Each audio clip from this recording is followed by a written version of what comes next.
कल आगे बढ़ेंगे और अपने साथ विजय सॉल्वेक्स के एमडी विजय डाटा को जोड़ेंगे। विजय जी नमस्कार, स्वागत है आपका शो में भी। और ऑफ कोर्स सारी की सारी हेडलाइंस यहाँ पर मिडिल ईस्ट कॉन्फ्लिक्ट को लेकर हैं, लेकिन इसी बीच हमने सरसों के नंबर्स आते हुए देखे हैं, किस तरह से वो नजर आते हैं? नमस्कार मनीषा जी। देखिए, इस साल वेदर बहुत अच्छा रहा है। शुरू में सोइंग बहुत अच्छी रही है। लास्ट ईयर से करीब 3 लाख हेक्टेयर सोइंग ज्यादा है।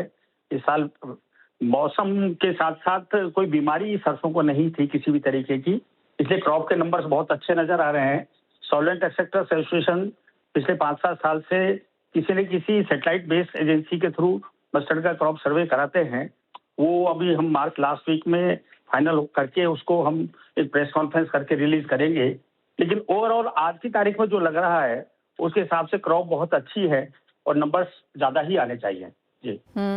विजय जी, आपने कहा 3 लाख हेक्टेयर में बुआई इस बार ज्यादा देखने को मिली है। अगर एक रफ ही सही, अगर आप क्या नंबर्स एक्सपेक्ट कर रहे हैं? लास्ट ईयर क्या फसल थी, इस साल क्या एक्सपेक्टेशन है? देखिए, लास्ट ईयर सॉल्वेंट एसोसिएशन ने जब क्रॉप निकाली थी वो 115 लाख टन के करीब निकाली थी। उस हिसाब से लें तो 120 को तो निश्चित रूप से क्रॉस होगा। बाकी फिगर्स आने दो, उस एजेंसी के थ्रू फिर हम लोग बैठेंगे, उस हिसाब से फिर हम उसमें फाइनल करेंगे जी। विजय जी, अगर हम प्राइसेस भी देखें तो हमने सरसों को यहाँ पर प्रीमियम में कारोबार करता हुआ देखा है पिछले साल में। एज ऑफ नाउ किस तरह के प्राइसेस हैं और जिस तरह की फसल की बात की जा रही है, कैसे लगते हैं आपको भाव आगे जाकर?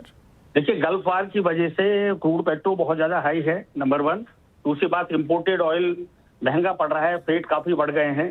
दूसरी बात, तीसरी बात यह है कि बायोडीजल की पैरिटी काफी अच्छी हो गई है क्रूड पेट्रोल और डीजल बनाने में। तो इन सारी बातों को देखते हुए imported oil already soybean refined सरसों तेल से 4-5 रुपए किलो ऊंचा बिक रहा है। जो सरसों तेल को प्रीमियम पे बिकना चाहिए था, वो अभी सरसों तेल 138 रुपए किलो हमारे यहाँ भाव है और पोर्ट पर परसों 140 था। निश्चित रूप से आज कुछ ना कुछ महंगा खुलने वाला है और 3-3.5 रुपए किलो का हमारे को फ्रेट भी लग जाता है लाने का। तो 5 रुपए किलो तो परसों ही नीचे ऊंचा था इम्पोर्टेड ऑयल। तो सरसों का भविष्य बहुत अच्छा है और क्रशिंग भी बहुत अच्छी हो रही है। इस साल मार्जिन भी है ऑयल मिल्स में जी। वेल जी, हाँ, पिछले अगर 12 महीने की बात की जाए तो क्रशिंग, मार्जिन्स, प्राइसेस सभी कुछ यहाँ पर सरसों सेक्टर के फेवर में यहाँ पर चलता हुआ नजर आया है। आप विजय जी, किस तरह की डिमांड भी फिर आगे जाता हुआ देख रहे हैं? इस बार गर्मी जल्दी पड़ी है, ज्यादा पड़ने की भी उम्मीद है, इसका कुछ इम्पैक्ट डिमांड पे आ सकता है?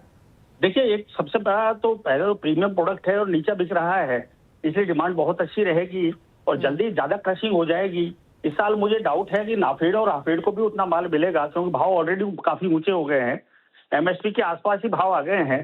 तो ये भी डर लग रहा है। तो मार्केट में अवेलेबिलिटी भी ज्यादा रहेगी और ज्यादा रहेगी तो मार्च अप्रैल मई में ज्यादा क्रशिंग भी हो जाएगी, इसलिए बाद में आकर के शॉर्टेज बन सकती है जी। Point taken.